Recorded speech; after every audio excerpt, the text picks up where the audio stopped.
উইকটা double অথবা এই বডির থেকে বড় হবে, তখন আমরা ওইটাকে M3 হিসেবে কাউন্ট করব।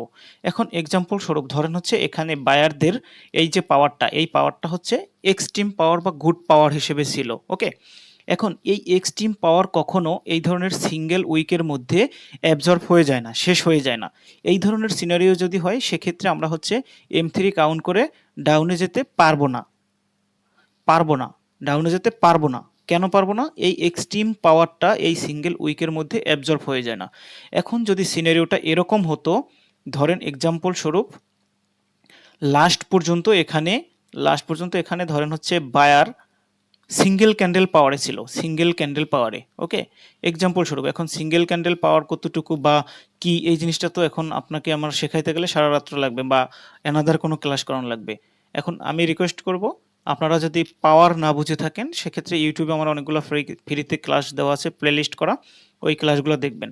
এখন জাস্ট আমি বোঝানোর স্বার্থে বুঝাইতেছি। ধরেন এখানে লাস্ট পর্যন্ত আমাদের এখানে ছিল single candle power. Okay, single candle power. এই যে দুইটা ক্যান্ডেল হয়েছে সেলারদের, দুইটা ক্যান্ডেলই আমাদের symmetrical candle, I mean stable candle ছিল। বাট একটা ক্যান্ডেলের উইকের মধ্যে কিন্তু আর একটা ক্যান্ডেল এই ক্লোজ দিয়েছে। এই যে সেকেন্ড ক্যান্ডেলটা, এই ক্যান্ডেলটা আমাদের হচ্ছে এই বায়ারদের এই ক্যান্ডেলের উইকের মধ্যে ক্লোজ দিছে। তার মানে এইটাও আমাদের জন্য একটা এক্সেশন। M3 শেষ হোক তারপরে বলতেছি। এইটাও আমাদের জন্য এক্সেশন। তার মানে এখানে বায়ারদের পাওয়ার জিরো, উইকের মধ্যে ক্লোজ দিছে, তার মানে এখানে বায়ারদের পাওয়ার হচ্ছে জিরো। এখন এই জিরো পাওয়ারের পরে জাস্ট একটা ক্যান্ডেল শুধু স্টেবল আসছে, জাস্ট একটা ক্যান্ডেল এই স্টেবল আসছে। এখন তার মানে কি, এই তিনটা ক্যান্ডেলের মধ্যে জাস্ট শুধু হচ্ছে একটা ক্যান্ডেলের পাওয়ার আছে। যদি এরকম একটা ক্যান্ডেলের পাওয়ার থাকে, সেক্ষেত্রে আমাদের হচ্ছে M3 এর উইকের মধ্যে অ্যাবজর্ব হয়ে যায়। সেক্ষেত্রে এখানে যদি আমাদের এরকম M3 হয়ে যায়, তার মানে এই সিঙ্গেল ক্যান্ডেলের পাওয়ার বা যদি মার্কেটে উইক পাওয়ার থাকে, ওই উইক পাওয়ারটা এই উইকের মধ্যে আমাদের অ্যাবজর্ব হয়ে গেছে, মানে শেষ হয়ে গেছে। এই উইকটা তৈরি করতে কাদের ফাইট করা লাগছে? এই ক্যান্ডেলটা, এই যে মানে সেলারদের এই যে ক্যান্ডেলটা এখান থেকে ওপেনিং হয়েছে, এখান থেকে ওপেনিং হয়ে এই পর্যন্ত আসছে, তাই না?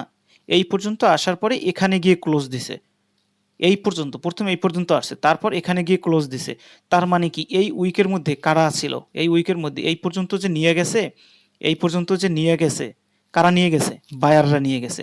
বায়ারদের পাওয়ার এখানে শেষ হয়ে গেছে। বায়ারদের পাওয়ার যদি শেষ না হইতো, তাইলে এই যে ক্যান্ডেলটা গ্রিন হয়ে যেত। ক্লিয়ার? যে এখানে কিন্তু সিঙ্গেল ক্যান্ডেল পাওয়ার, ভুল করো এক্সট্রিম পাওয়ার কখনো এই সিঙ্গেল ক্যান্ডেলের উইকের মধ্যে মানে M3 এর উইকের মধ্যে অ্যাবজর্ব হয় না, এটা মনে রাখেন। এখানে সিঙ্গেল ক্যান্ডেল পাওয়ার যদি থাকে বা উইক পাওয়ার যদি থাকে, এখন উইক পাওয়ার এই ধরনের M3 এর ভিতরে, M3 এর উইকের মধ্যে আমাদের হচ্ছে অ্যাবজর্ব হয়ে যায়, শেষ হয়ে যায় বা এক্সেশন হয়ে যায়। এখানে হচ্ছে আমাদের M3 এক্সেশন হয়েছে, এই উইকের মধ্যে এই পাওয়ারটা শেষ হয়ে গেছে। এখন মার্কেট কি করবে? মার্কেটে তো সেলারদের পাওয়ার নাই, তাই না? সরি, বায়ারদের পাওয়ার নাই, এই উইকের মধ্যে শেষ হয়ে গেছে। যদি এইখানে সেলারদের এই ওয়েবে, এইখানে লাস্ট পর্যন্ত যদি সেলারদের স্টেবল ক্যান্ডেল থাকতো, আই মিন নন সিমেট্রি মানে এই নন এক্সিস্টেড পাওয়ার থাকতো এখানে সেলারদের, তাইলে আমরা হচ্ছে এই M3 কাউন্ট করে এখানে ডিরেক্টলি ডাউন ডিরেকশনে ওপেনিং এ একটা ট্রেড প্লেস করতে পারি। এতটুকু ক্লিয়ার?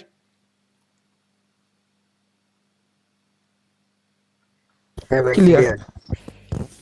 আচ্ছা, এখন এক্সাম্পল স্বরূপ ধরেন হচ্ছে এইখানে এই যে ক্যান্ডেলটা বায়ারদের, এই ক্যান্ডেলটা লাস্ট পর্যন্ত এখানে এক্সেশন শো করে দিয়েছে, তার মানে কি? তার মানে এখানে এই ওয়েবে বায়ারদের টোটালি কোনো পাওয়ার নেই। আর পক্ষান্তরে এই ওয়েবে যদি সেলারদের লাস্ট পর্যন্ত নন এক্সিস্টেড পাওয়ার থেকে থাকে বা এক্সট্রিম পাওয়ার যদি থেকে থাকে, এখানে এক্সট্রিম পাওয়ার থাকলে আর এইখানে যদি আমাদের অলরেডি এক্সেশন শো করে দেয় এই বায়ারদের ক্যান্ডেলে, তাহলে ডিরেক্টলি আমরা হচ্ছে এইখানে ডাউন ডিরেকশনে একটা ট্রেড প্লেস করতে পারি। এই প্রথম ক্যান্ডেলে ডাউন ডিরেকশনে ট্রেড প্লেস করতে পারি। প্রথম ক্যান্ডেলে যখন ডাউন ডিরেকশনে আমি ট্রেড প্লেস করে দিলাম, প্রথম ক্যান্ডেলটা যদি আবার এই ধরনের M3 করে দেয়, তাহলে আমরা হচ্ছে এই সেকেন্ড ক্যান্ডেলেও ট্রেড প্লেস করতে পারবো। এখন প্রথম ক্যান্ডেল যদি M3 নাও করে, যদি স্টেবল ক্যান্ডেল চলে আসে, এখানে স্টেবল ক্যান্ডেল আসলো, আমরা হচ্ছে সেকেন্ড ক্যান্ডেলে ট্রেড প্লেস করতে পারবো। ওপেন এরিয়ার রুল অ্যাকর্ডিং আমরা হচ্ছে এই এন্ট্রি পয়েন্ট পর্যন্ত এখানে ব্যাক টু ব্যাক 3টা ক্যান্ডেলে ট্রেড প্লেস করতে পারবো। আমরা 4 নম্বর ক্যান্ডেলে ট্রেড প্লেস করব না। কেন? আমরা জানি মার্কেটে 3 to 4 ক্যান্ডেল পরে হচ্ছে অর্ডার ফ্লো এক্সেশন হয়ে যায়। এই সবগুলো ক্লাস কিন্তু আমার হচ্ছে ইউটিউবে দেয়া আছে। সো এখন যারা করছেন তারা ইজিলি ক্যাচ করতে পারতেছেন, যারা করেন নাই তাদের কাছে হয়তোবা মাথার উপর দিয়ে যাইতে পারে, বা নতুন লাগতে পারে। যারা ক্লাসগুলো করেন না তারা ইউটিউব থেকে ক্লাসগুলো করে নিয়েন।